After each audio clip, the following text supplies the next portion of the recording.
हर हर महादेव। महाशिवरात्रि की पावन रात्रि केवल एक त्योहार नहीं है, यह आत्म जागरण की रात्रि है। यह वो दिव्य समय है जब स्वयं भगवान शिव की कृपा अत्यंत सहज हो जाती है। शास्त्रों में, विशेषकर शिव पुराण में, इस रात्रि के चारों प्रहरों की पूजा का अत्यंत विस्तृत और दिव्य वर्णन मिलता है।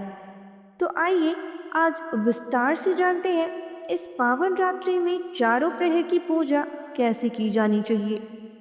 पहला प्रहर, संध्या के पश्चात आरंभ। जब संध्या ढल जाए और रात्रि का प्रथम प्रहर प्रारंभ होने वाला हो, उससे पहले पुनः स्नान करना अत्यंत शुभ माना गया है। स्वच्छ वस्त्र धारण करें, मन को शांत करें और भगवान शिव का स्मरण करते हुए पूजा स्थल पर विराजें। आप घर में भी यह पूजा कर सकते हैं या मंदिर में जाकर भी। ध्यान रखें, भगवान शिव के दक्षिण या पश्चिम भाग की ओर बैठकर पूजा करना श्रेष्ठ माना गया है।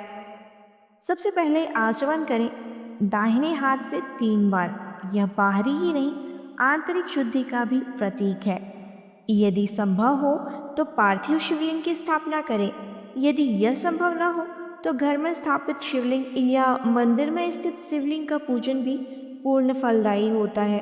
अब पंचद्रव्य, गंध, पुष्प, अक्षत, तिल और चंदन आदि से भगवान शिव का पूजन करें।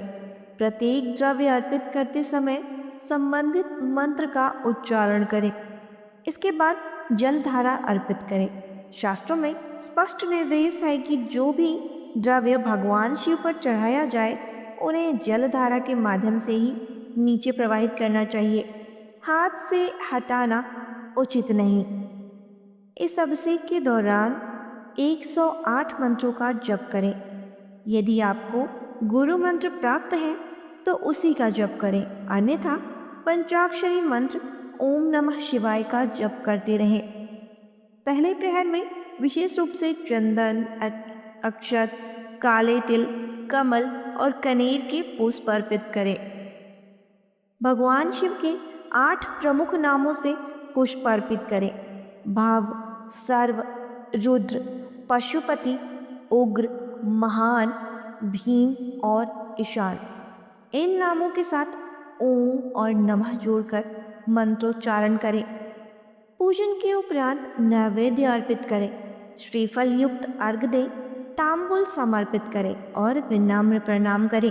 इसके पश्चात नाम जप, कीर्तन और भजन में समय व्यतीत करें।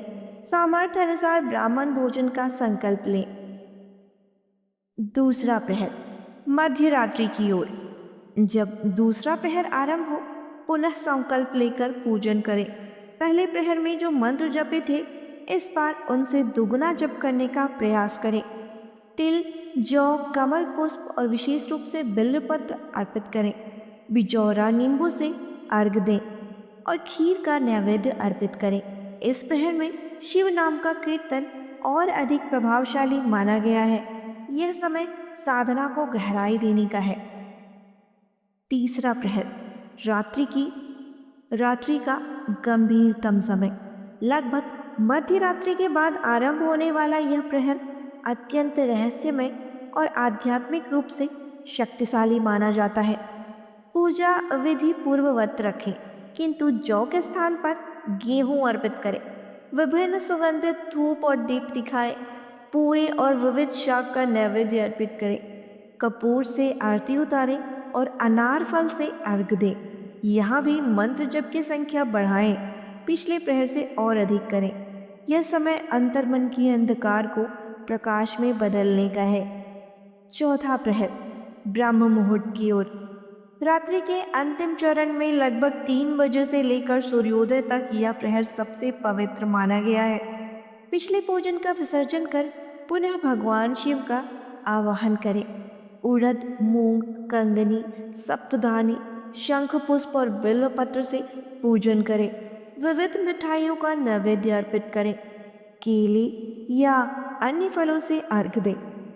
इस अंतिम प्रहर में मंत्र जप की संख्या और भी बढ़ा दें। गीत, संगीत, भजन, कीर्तन इन सब के साथ जागरण करें जब तक अरुणोदय न हो जाए। तब तक शिव नाम में लीन रहें। सबसे महत्वपूर्ण बात, चारों प्रहर की पूजा में यदि कुछ सबसे आवश्यक है तो वह है नाम जप। बिना नाम जप के पूजन अधूरा माना गया है। ओम नमः शिवाय यह केवल मंत्र नहीं, चेतना का द्वार है। इस शिवरात्रि केवल पूजा न करें, भगवान शिव को जाने, समझे और अपने भीतर उतारे। अगर वीडियो पसंद आई हो तो वीडियो को लाइक करें, अपने परिवार और प्रियजनों के साथ शेयर करें और चैनल आस्था, श्रद्धा और भक्ति से जुड़े रहें। नोटिफिकेशन ऑन रखें। मैं मिलती हूँ अगली वीडियो में एक नई जानकारी के साथ। हर हर महादेव, जय शिव शंभू।